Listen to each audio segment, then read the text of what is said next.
우리에게 주신 하나님 말씀은 구약성경 스가랴 14장 12절부터 마지막 21절입니다.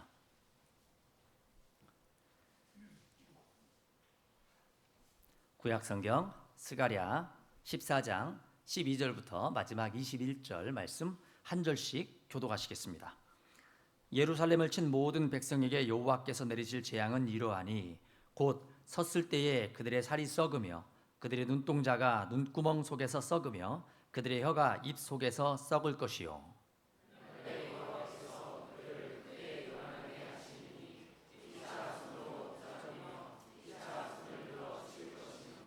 유다도 예루살렘에서 싸우리니 이때 사방에 있는 이방 나라들의 보화 곧 금, 은과 의복이 심히 많이 모여질 것이요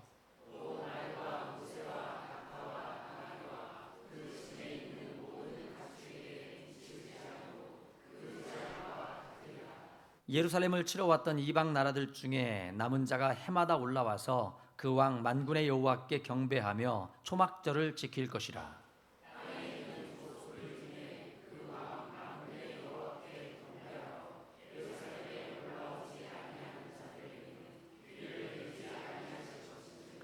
만일 애굽 족속이 올라오지 아니할 때에는 비 내림이 있지 아니하리니 여호와께서 초막절을 지키러 올라오지 아니하는 이방 나라들의 사람을 치시는 재앙을 그에게 내리실 것이라.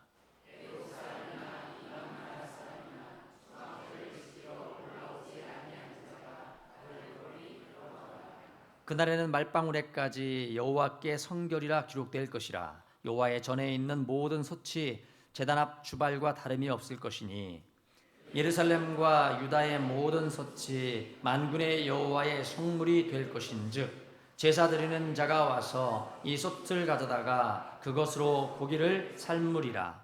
그날에는 만군의 여호와의 전에 가나안 사람이 다시 있지 아니하리라.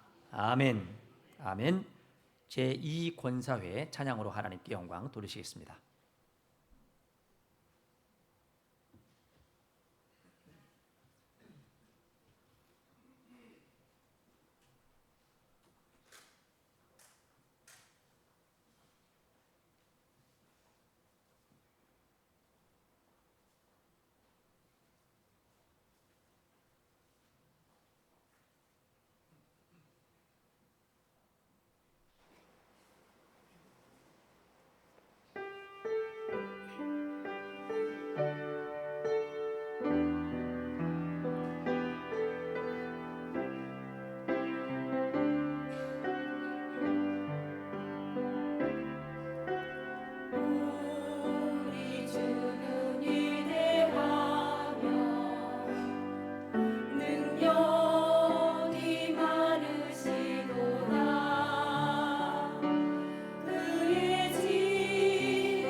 아멘. 아멘. 찬양의 한 곡이 주는 은혜가 좀 크죠. 모든 게 그 찬양대로만 말씀대로만 되면 참 좋겠다는 생각을 하게 됩니다. 우리 특별히 제2 권사회 위에 또 하나님께서 주시는 귀한 이른 비와 늦은 비가 늘 충만한 그런 권사회 될 수 있기를 간절히 바랍니다. 더 힘써 주의 일 잘 사역하라고 격려의 박수 한번 하시겠습니다. 네, 오늘 이 시간 이제 김성훈 목사님 나오셔서 삶 전체가 예배가 되게, 삶 전체가 예배가 되게라는 제목으로 하나님 말씀 선포하실 때 큰 은혜의 시간 되시기를 바랍니다.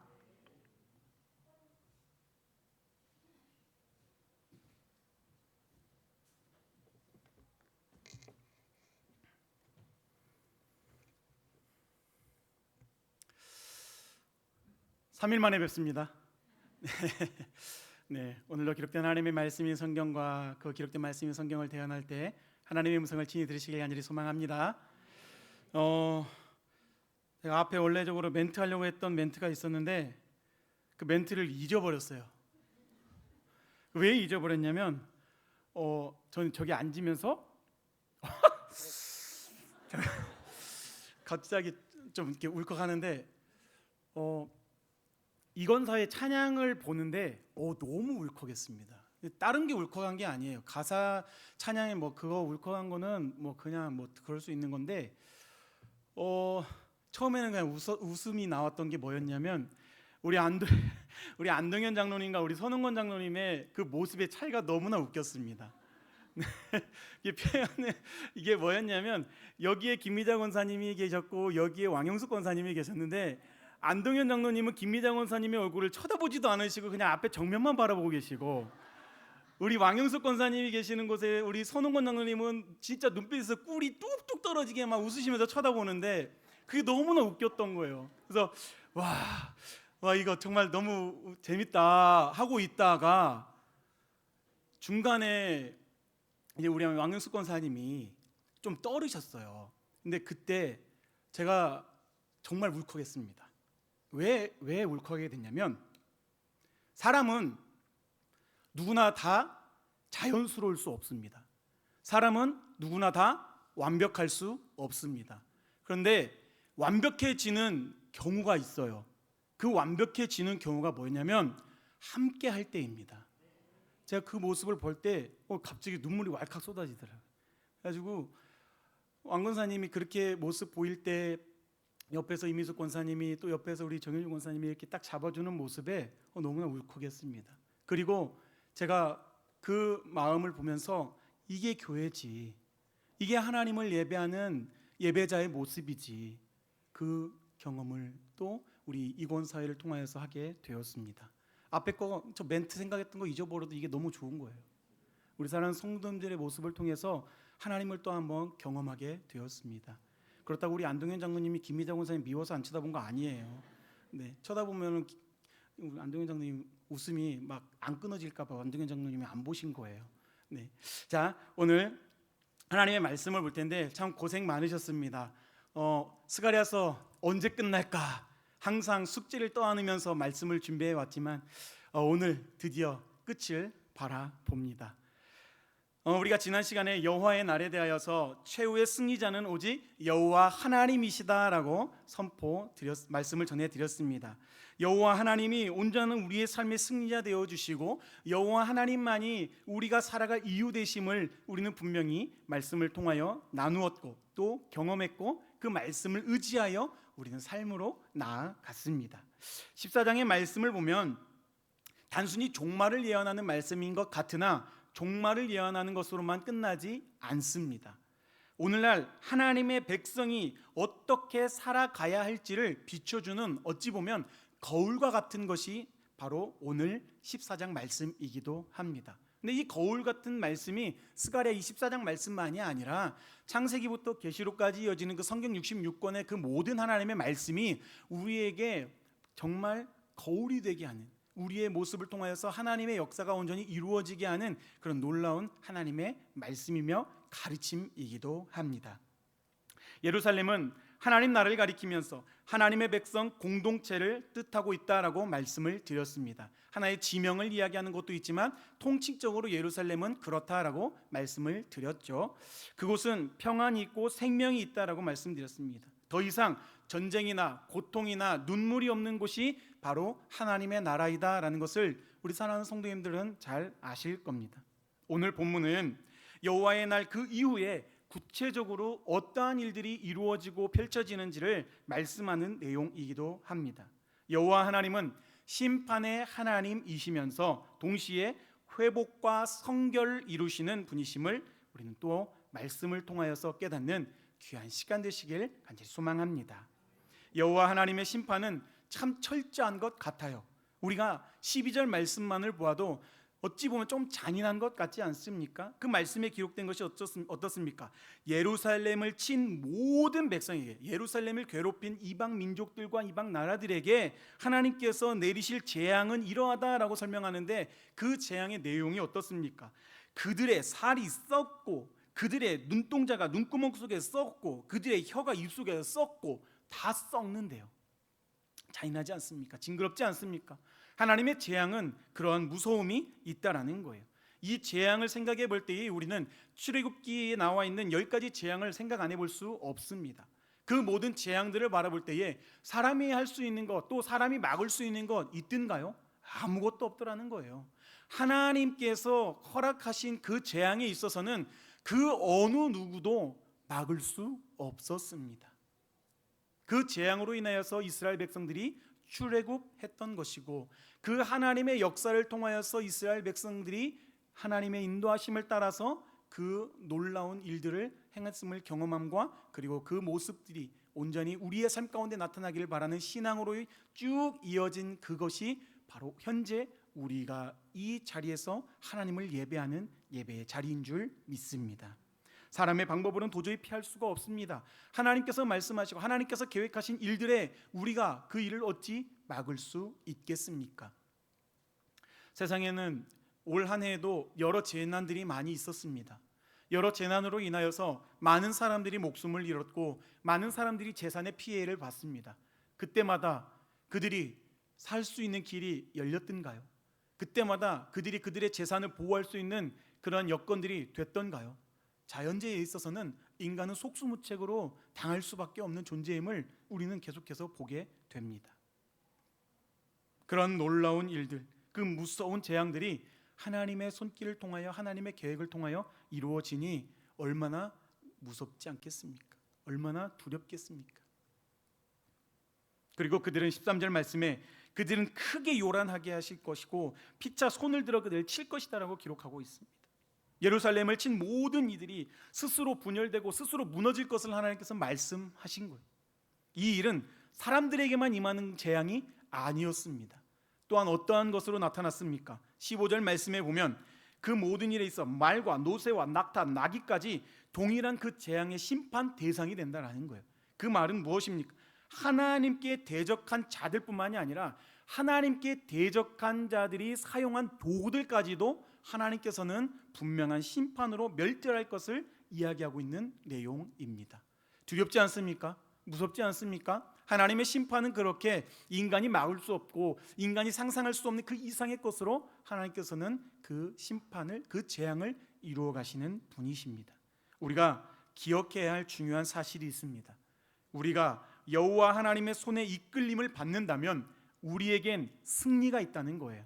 그러나 우리가 여호와의 하나님의 손을 의지하지 않는다면 그 모든 일의 승리는 어렵다라는 사실입니다.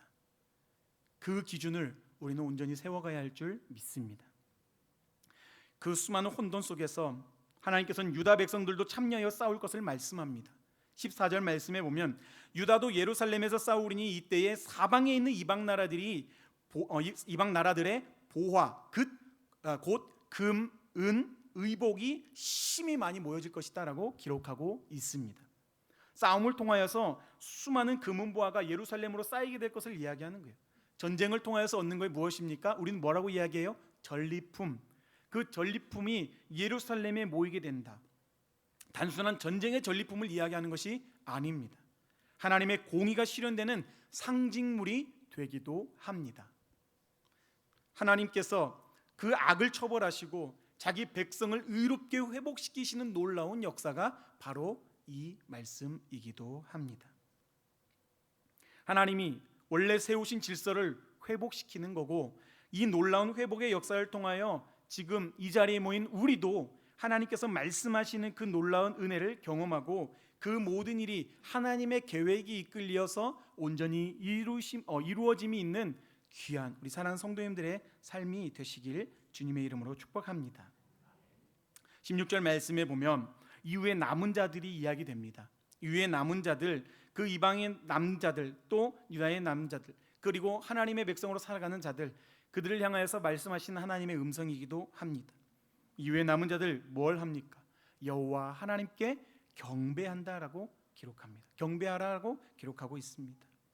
이방 나라들 중에서 그 모든 상황 가운데에 남은 자들이 분명히 있겠죠. 그 남은 자들이 어떻게 한다고 말합니까? 그들이 해마다 올라와서 만군의 여호와께 경배하며 초막절을 지킬 것이다라고 기록합니다.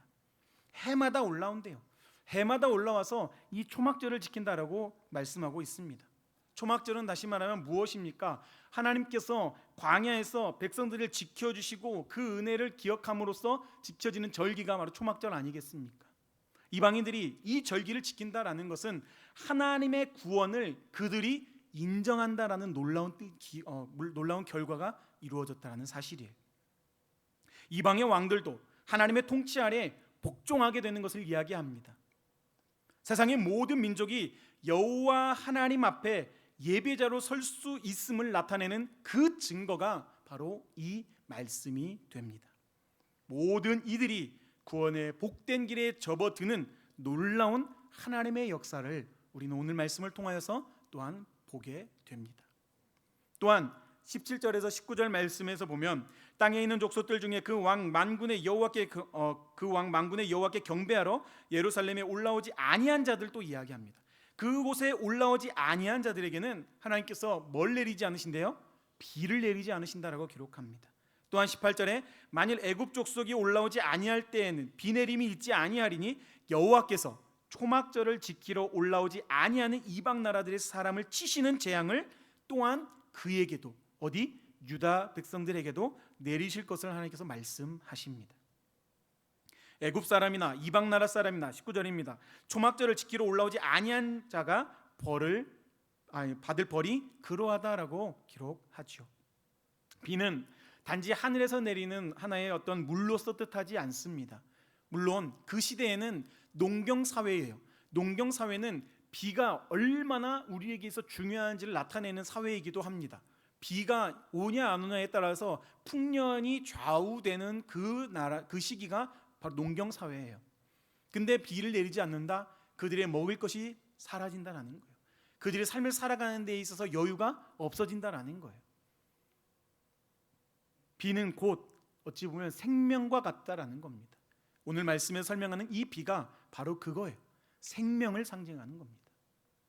결론적으로 하나님 없이 살겠다고 하면 생명도, 그리고 그들 가운데 기쁨도, 또 그들 가운데 감사도 끊어져 버린다는 것. 그리고 그 모든 일에 있어서 하나님 앞에 온전히 돌아오는 자, 하나님 앞에 온전히 예배하는 자가 있다면 또 그들에게 하나님께서는 무엇을 행하시느냐?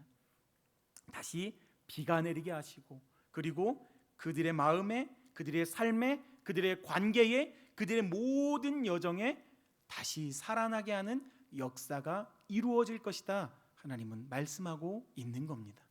그 놀라운 은혜에 우리 사랑하는 성도님들이 온전히 참여할 수 있기를 간절히 소망합니다. 제목이 뭐였습니까? 삶 전체가 예배가 되게. 삶 전체가 예배가 되게 하기 위해서 우리는 무엇을 해야 합니까?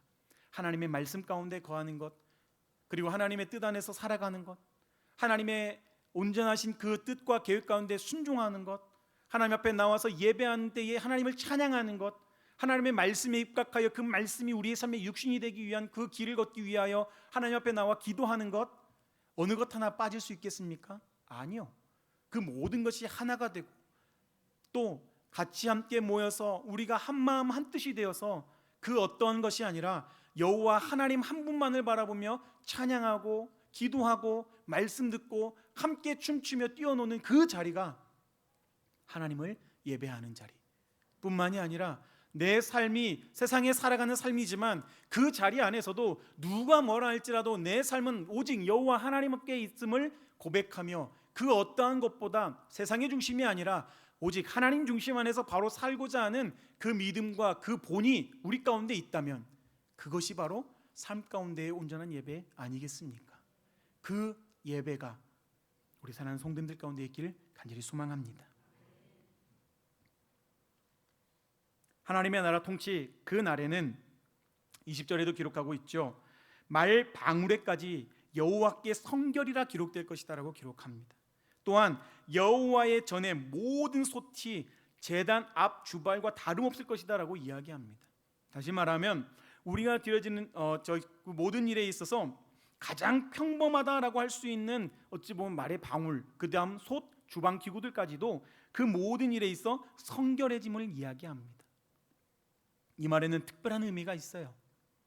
우리의 삶 전체가 가정과 일터에서 또 평범한 일상까지 하나님께 드릴 거룩한 예배를 의미하고 있는 겁니다. 어느 것 하나 소홀한 거 없다라는 거예요. 어느 것 하나 함부로 쓰여지는 것 없다라는 거예요. 어느 것 하나 헛되이 쓰임 받는 것 없다라는 겁니다. 이 자리에 모인 우리 사랑하는 성도님들, 어느 누구도 이 예배의 자리에 헛되이 쓰임 받는 자 없습니다. 그 어느 누구도 세상에 나아가서 누군가에게 손가락질 받고 조롱받는다 할지라도 그 사람으로 인해서 그 삶이 망쳐지는 그런 안타까운 일은 없습니다. 하나님을 의지하시고 하나님의 손길을 의지한다면 내 삶이 내 삶이 부족하고 내 삶이 누군가에게 나아가서 참 부끄럽고 누군가에게 내세울 곳 없는 연약함이라 할지라도 하나님과 함께하는 그 담대한 믿음이 있다면 어느 것 하나, 어느 누구 하나 헛되이 쓰임받는 사람 없습니다. 하나님께서는 분명히 한 사람 한 사람을 계획하시고 이 땅 가운데 보내주셨습니다. 그 계획 가운데 우리는 이 자리에 서 있는 겁니다. 그 계획 가운데 우리는 쓰임받기 위해 오늘도 우리는 예배하는 겁니다. 그 예배 가운데에 드린 자리에 함께한 우리는 하나님께서 얼마나 귀하게 여기시겠습니까? 얼마나 우리를 성결하게 세워 가시겠습니까? 세상의 일로 인하여서 이 예배의 자리를 소홀히 하는 사람들도 분명히 있습니다. 안타깝죠. 말을 전해주고 예배의 자리에 참여하라 조언하고 싶죠. 그러나 그 사람이 결정하지 않으면 우리가 백날 첫날 이야기한들 아무 반응이 없을 거예요. 그럼에도 불구하고 우리는 포기하지 말아야 합니다. 왜요? 하나님께서 우리를 그렇게 세우셨으니까, 하나님께서 우리를 그렇게 부르셨으니까 우리가 어찌 포기할 수 있겠습니까? 누가 이런 말 하더라고요. 포기는 배추 셀 때만 하는 거래요. 그렇게 우리는 포기하지 말고 하나님의 놀라운 은혜를 아는 자가 더 나아가서 그 알을 전하는 자가 되면 되는 거예요. 나는 그렇게 하지, 그래 나는 그렇게 해야지, 맞아 나는 그렇게 할 거야. 그렇게 하고 나면 그 뒷일은 내가 하는 게 아니에요. 누가 하십니까? 하나님이 하십니다. 그 믿음으로 온전한 삶을 살아가시길 소망합니다. 우리가 드리는 예배가 이 예배당에서만이 아니라 이 나아가 삶의 순간순간 여호와 하나님 앞에 영광을 올려드리며 참된 예배자가 우리 성도님들의 삶이 되시길 바랍니다. 마지막 선언이기도 하죠. 21절 우리 같이 크게 읽어보도록 하겠습니다. 21절입니다. 시작. 예루살렘과 유다 모든 솥이 만군의 여호와의 성물이 될 것인즉 제사 드리는 자가 와서 이 솥을 가져다가 그것으로 고기를 삶으리라. 그날에는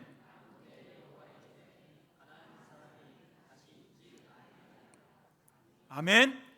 그날에는 만군의 여호와의 전에 가나안 사람이 있지 아니하리라. 가나안 사람이 있지 아니하리라. 이 가나안 사람, 속된 자, 장사꾼, 사기꾼, 도적 같은 그런 사람들, 하나님의 이름을 빌려서 자신의 이익을 채우는 그런 사람들을 이야기하는 거예요.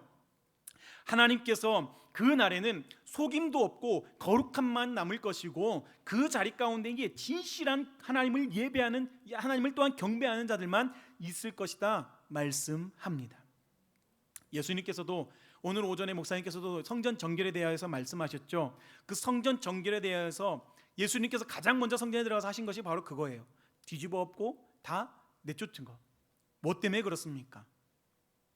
만민이 예배하는 자리라고 예수님께서 말씀하시면서 그 자리가 장사꾼이 넘쳐나는 자리가 되어서는 안 되었기 때문에, 하나님을 예배하는 자리여야 됐지만 남을 속이며 자신의 이익을 추구하는 자들이 있어서는 안 되었기 때문에, 여호와 하나님을 예배하는 자리가 강도의 소굴이 되어서는 안 되었기 때문에 예수님은 성전을 정결하게 하시고 그 성전을 통하여서 하나님의 임재만, 하나님의 영광만 드러나게 하신 그 일 아니겠습니까?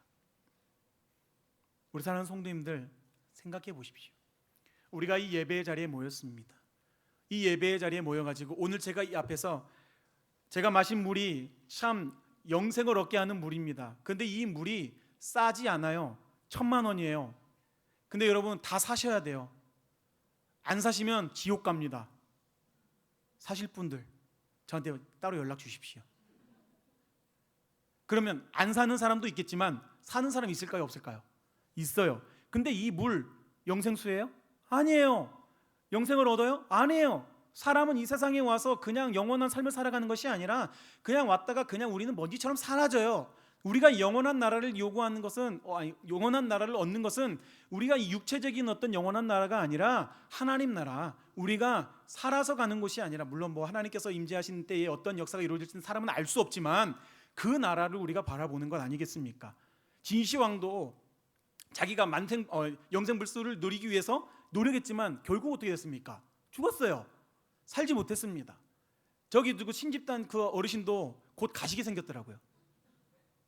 그런데 어찌 영원하다 할 수 있겠습니까? 하나님의 성전은 장사하는 곳이 되어서는 안 됩니다. 하나님의 성전에서는 누군가를 속이고 빼앗고 누군가를 헐벗게 만드는 그런 일이 일어나서는 안 됩니다. 교회는 건물이 아니다라고 말합니다. 그러나 우리가 모여서 이 자리에서 한 공동체로서 먼저 가장 중요 초점 안에서 이 자리에 예배하고 있지 않습니까? 하나님을 예배하고 있지 않습니까?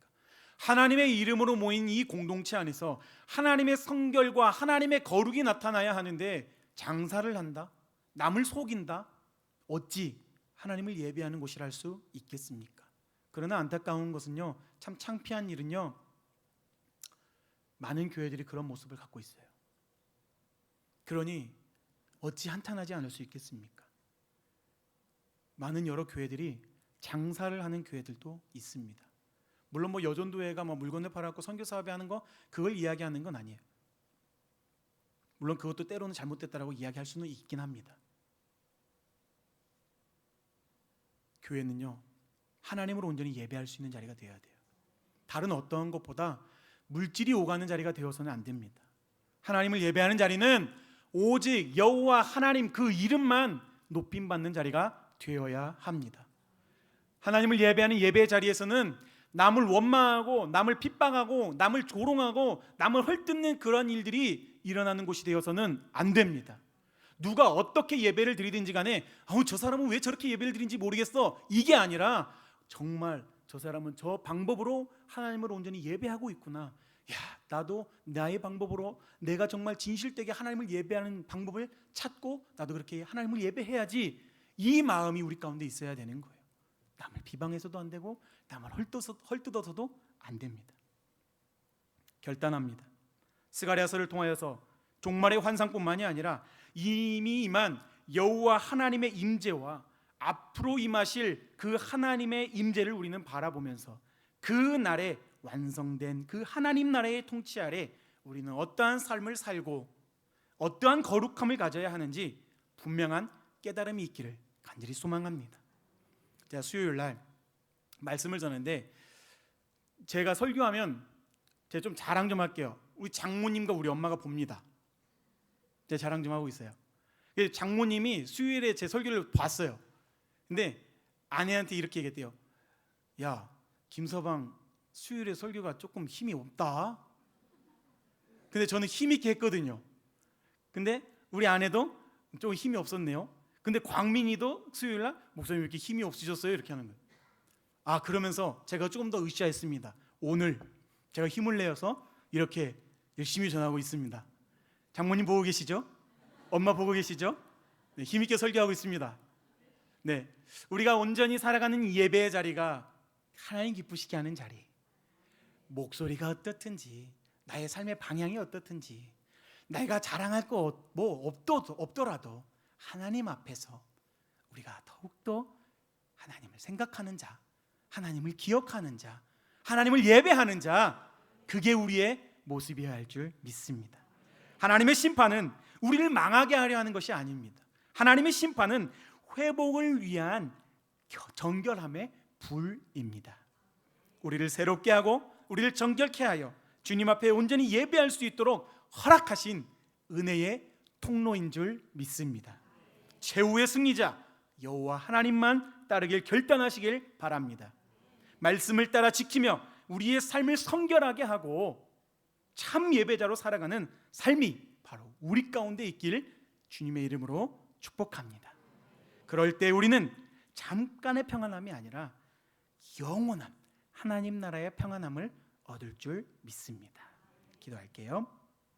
성령 하나님, 여호와의 날은 두려운 날이 아니라 우리의 소망의 날이 됨을 알게 하여 주시니 감사합니다. 심판을 두려워하지 않게 하시며 그 속에서 주님께서 예비하신 회복의 자리로 우리가 나아가게 하여 주옵소서. 온전하신 주님을 예배하는 자로 거룩함을 지켜 하나님 나라의 평안을 누리는 삶이 우리 가운데 이루어지기를 간절히 바라옵고 원하오며 거룩하신 우리 주 예수 그리스도의 이름으로 기도드립니다. 아멘.